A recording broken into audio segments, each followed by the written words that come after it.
লাল সবুজ।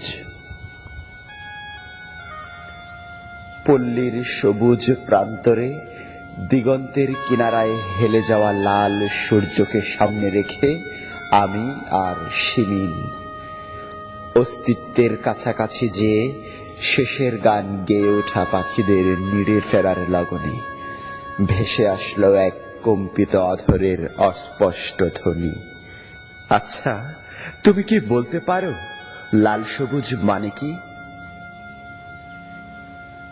সমস্ত গোধূলি লগন ৩৫ বছর পিছিয়ে গেল, স্তম্ভিত হয়ে গেল চারপাশ, গভীর অন্ধকারে ছেয়ে গেল পৃথিবী।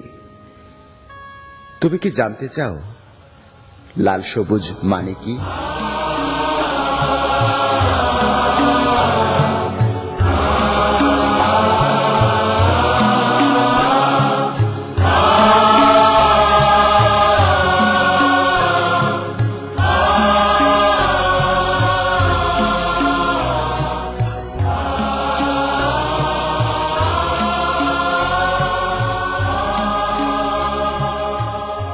লাল সবুজ মানে হারানো অতীত, মনের ইশারায় তলিয়ে যাওয়া স্বপ্নকে জাগানো অনুভূতি, বুকের মাঝে লুণ্ঠিত শিহরণ, পুত্রহারা মায়ের আর্তনাদ, কিংবা কিশোরী মেয়ের নির্বাক স্তব্ধ নোনা জল আর বিষাদ, কিংবা অনাকাঙ্ক্ষিত শিশুর পৃথিবীতে আগমন, অথবা কালিদাসের বলিদান, অথবা পৃথিবীর আকাশে দুর্গন্ধ ছড়ানো দূষিত বায়ু, কৃষকের মাঠ আর রক্তিম সূর্য এবং যুবক গিয়াস।